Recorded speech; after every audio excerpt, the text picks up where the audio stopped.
বিশ্বনবী বলছেন যদি ধরা পড়ে যায় তাহলে তাকে 100 বেত্রাঘাত লাগাবে। কেমন করে লাগাবে? ছেলে ধরা পড়েছে, মেয়ে ধরা পড়েছে, গোটা গ্রামকে তোমরা ডেকে নাও, ডেকে নেওয়ার পর এলান করে দাও যে অমুকের ছেলে অমুকের মেয়ে ধরা পড়েছে, এখন তাকে তার সাজা দেওয়া হবে, শাস্তি দেওয়া হবে। যখন সবাই জমা হয়ে গেল, যখনই ওই ছেলেটাকে মারা হবে, তখন গ্রামের লোক ছেলে মেয়ে সবাই দেখবে যে ছেলেটাকে কেন মারা হচ্ছে। এক অপরকে জিজ্ঞাসা করবে না যে হাজি কিসের লাগাইছে এই ছোড়াকে কুত্তা পিটা করে মারছে রে? তখন ওই ছোড়া আর বন্ধুকে বলবে যে ছোড়া দেখ ফজলু ছোড়া ধরা পড়েছে, কেমন করে পিটছে শালা, তুই ফের কার বেটির সঙ্গে লিঙ্ক লাগাচ্ছিস, দুদিন পর যদি ফের তুই ধরা পড়িস তো কুত্তা পিটা করে মারবো তো গেরম করে। ও বলছে ঠিকই করেছিস, তাহলে মোবাইল নাম্বার ডিলিট করে দেবো আমি, ফের দুদিন পর ধরা পড়ে যাই আমি। ও বলবে মেয়ে, কোনো মেয়েটাও বান্ধবী বান্ধবী যদি থাকে তো বান্ধবী বান্ধবীদের গল্প করবে, টুনটুনি এ টুকটুকি এ সুন্দরী ছাড়, ওই ছেলেটার নাম্বার তোর মোবাইলে দেখেছি, 10 দিন পর যদি তুই ধরা পড়িস তাহলে তোকে 100 লাঠি পাবলিকের সামনে মারবে, কুত্তা কুকুরের মতন করে পিড়বে, তার থেকে 5 মিনিটের জিন্দেগানি দিয়ে কোনো লাভ নাই। বিশ্বনবী বলছেন যদি এইরকম করা হয় তাহলে গ্রামে জেনা ব্যভিচার কমে যাবে, থাকবে না। আর যদি বিয়ে করার পর কোনো ছেলে কিংবা মেয়ে ধরা পড়ে যায় তাহলে তার আর কোনো বাঁচার উপায় নাই, সে বাঁচতে পারে না। অন্য আছে, অন্য ব্যাপারে রয়েছে যে কেউ কেউ কাউকে কাতাল করলে, যদি কাতাল করা হয় কাতাল উপরে কাতাল হবে। যদি আমি কাউকে হত্যা করে দিই আর ওর পরিবার যদি বলে যে না হায়দারকেও হত্যা করতে হবে, তাহলে আমার কোনো বাঁচার পথ নাই। আর যদি ওর পরিবার বলে যাজ্ঞা এটা হয়ে গেছে, অ্যাক্সিডেন্ট হয়ে গেছে, তো আর ওকে মারতে হবে না, বেঁচে গেলাম। কেউ যদি ইসলাম ত্যাগ করে মুরতাদ হয়ে যায়, কোরআনকে যদি অস্বীকার করে তাহলে তাকে কাতাল করে দিতে হবে। এবার যদি ও বলে না আমার ভুল হয়েছে, আমি হিন্দু ধর্ম গ্রহণ করছি না, আমি আবার ইসলামে ফিরে এলাম, তাহলে ওই লোকটা বেঁচে যাবে। কিন্তু বন্ধুরে যদি বিয়ে করার পর কোনো ছেলে কিংবা মেয়ে, কোনো ছেলের সঙ্গে কিংবা মেয়ের সঙ্গে ব্যভিচারে লিপ্ত হয় তাহলে তার দ্বিতীয় কোনো চান্স নাই, সে আর বাঁচার কোনো পথ পাবে না, বাঁচার রাস্তা নেই বাবজি। ও বন্ধু, বউ থাকতে আবার তুমি সেলিকার সঙ্গে টাওয়ার লাগিয়েছ, সাবধান হও।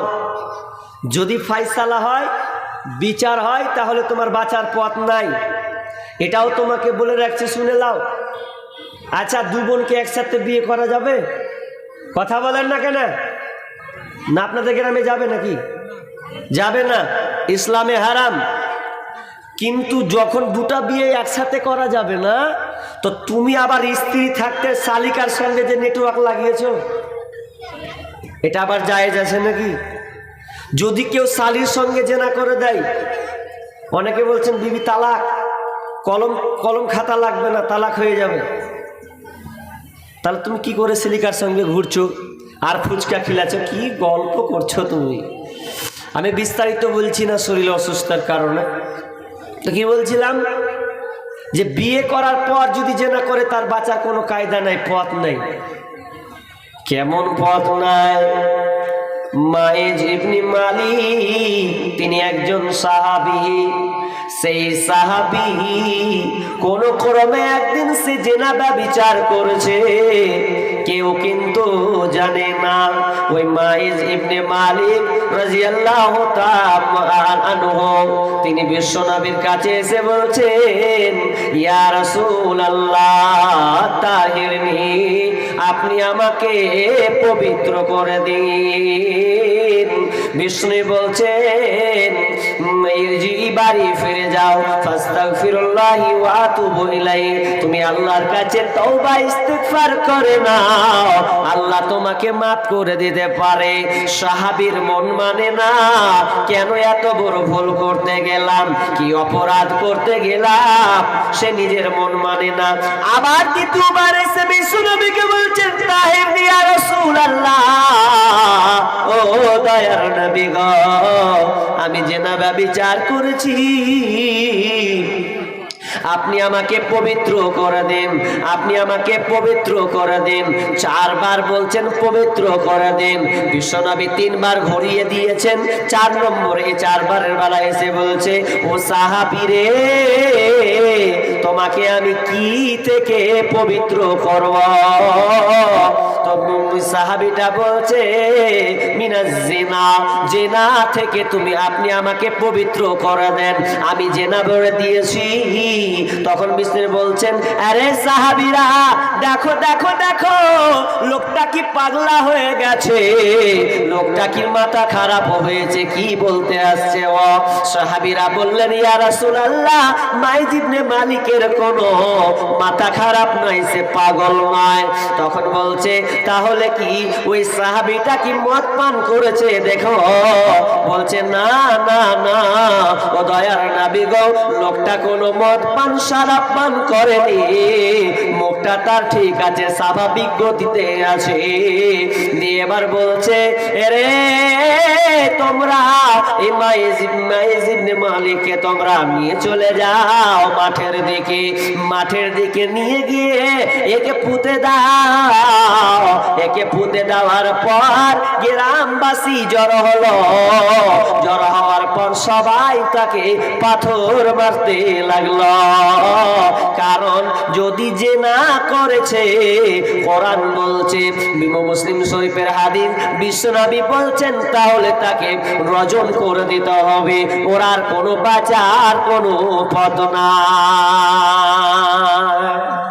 পাথর দিয়ে মারতে হবে ওকে। বিয়ে করার পর যদি জেনা করে দেয়, তা আজকালকার তো ওটা আছে, আরো হলে বাঁচার কোনো পথ ছিল না। ভারত তো ওই জন্য বেঁচে যাচ্ছে, ভারত বলে। ভারত বাঁচবে না কেন? 2018-তে বললে যে কোনো স্ত্রী যদি মনে করে যে আমি এই স্বামীর ভাত খাবো না, ওই ছোড়ার ভাত খাবো, কোন ব্যাপার নাই, ও করে নিতে পারে। এটা ভারতের আইন। 2018-তে এটা পাস করা হয়েছিল। তারপরে পাস করলো কি যে সমকামিতা, তারপরে কি, তারপরে পাস করলো সমকামিতা হলো, এরপরে ছেলে ছেলেতে মানে যে সময় ছেলে ছেলে বিয়ে করবে, মেয়ে মেয়েতে বিয়ে করবে। পরশু দিনকে দেখলাম বীরভূমে ছেলে ছেলেতে বিয়ে করেছে, দেখেন, দেখেছেন আপনারা? দেখেননি? দেখেছেন? ছেলে ছেলেতে, বীরভূম ডিস্ট্রিক্ট, ছেলে ছেলেতে বিয়ে করেছে। আবার কদিন আগে হেন্টাখালি মালদা বেটি ছেলেতে বিয়ে করেছে, দেখেননি? দেখেছি। কিছুই করার নাই, এ হচ্ছে সমকামিতা, অবৈধ সম্পর্ক, রিলেশন। সরকার বৈধতা দিয়েছে, যদি বলে ছেলে ছেলেতে বিয়ে করে কোনো অসুবিধা নাই, মেয়ে মেয়েতে করবে তা নাই। কতদিন আগে পড়েছিলাম একটা সমন্তিপুরের, বিহার ডিস্ট্রিক্টের, তো এটা বলেছি অনেক জায়গাতে, এটা বললাম না। তো এই দুটা, এগুলো দিন দিন বাড়তে চলেছে, এগুলো হবে, আইন পাস হবে কিছুদিন পর। বাংলাদেশে কিন্তু এটা আইন পাস চলছে, এ নিয়ে শরীফার গল্প নিয়ে হেঁটাহেঁটি মারামারি, একটা শিক্ষকের চাকরি পর্যন্ত গেছে শুধু শরীফার। আসিফ মাহতাব নাম, ওই সমকামিতা বলার কারণে ওর চাকরি খেয়ে নিলে সরকার। কি গো, দেশ কিভাবে চলছে? অথচ বাংলাদেশ বলছে নাকি 95%, 99% নাকি বলে মুসলিম, এরপরে সমকামিতার বৈধতা লওয়ার জন্য লেনদেন চলছে। আর ভারতে তো হবেই, মোদি চাচা তো আছে, অসুবিধা নেই, ই পাস করবে সব আস্তে আস্তে আস্তে আস্তে আস্তে, কিন্তু সজাগ হতে হবে আমাদেরকে। ছি ছি, আজকালকার বিয়ে ধরা পড়লো, সমাজ বিয়ে করার পর জেনাবা বিচার করলে সমাধান হয়ে যায়, এর কোনো কায়দা নাই, কারণ আইনটা মেয়েদের হাতে ঝুঁকি চলে গেছে। আমাদের মুর্শিদাবাদ ওখানে একটা মেয়ে, মানে ওর স্বামীটা বাড়তে থাকে না, বিদেশে থাকে, বুঝলেন তো? বিদেশে থাকে, তোর স্ত্রীটা এত বদমাসের বদমাস, ও দেওয়ারের সঙ্গে নেটওয়ার্ক লাগিয়ে দিয়েছে। স্বামী থাকে না, বিদেশে থাকে, দেওয়ার খুব ছাকা, শরীর স্বাস্থ্য ভালো, আপনার ওর সাথে লাইন ধরে এলেছে। হতে হতে হতে হতে হতে হতে সম্পর্ক তৈরি হয়ে গেছে। স্বামী তো নেই বাড়তে, কাকিলিয়া কাজ চালাবে দেওয়ারকে লিয়া। আপনার সম্পর্ক যখন হয়ে গেছে অনেক দিন পর জিনিসটা ধরা পড়ছে। ধরার পর যখন ধরা পড়ছে তখন ওর কিরে শ্বশুর জানতে পেরে নিয়েছে। আর খেপির বেটি খেপি দুয়ারে বসে গেছে, চা খাইছে, সকাল সকাল চা ডুবেছে, আর খাইছে, চা খাইছে আর ডুবেছে। বলছে আজি বাপজি, বলছে কী হলো? বলছে তোমার এই ছোটো বেটাকে বিয়ে, তোমার ছোটো বেটার সাথে আমার বিয়ে দাও। কেমন কথা রে? মানে ওর দেওর, ওর মানে দেওরের সঙ্গে বিবাহ করবে, তো শ্বশুরকে বলছে। তো শ্বশুর মিটার 100 হয়ে গেছে, সালকে চাট ছাটিয়ে দেবো। বলছে চাট চাটিয়ে কেন দিবা? তোমার এটাও বেটা, ওটাও বেটা, এখন ওকে ভাল লাগে না, তোমার ছোট বেটাকে নিয়ে আমি সংসার করবো। বিচার কায়দা।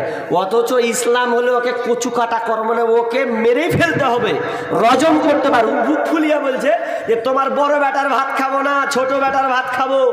কি কইছেন কহেন? কি সামলাবেন আপনি? কি যুগ এলো রে, কঠিন যুগ।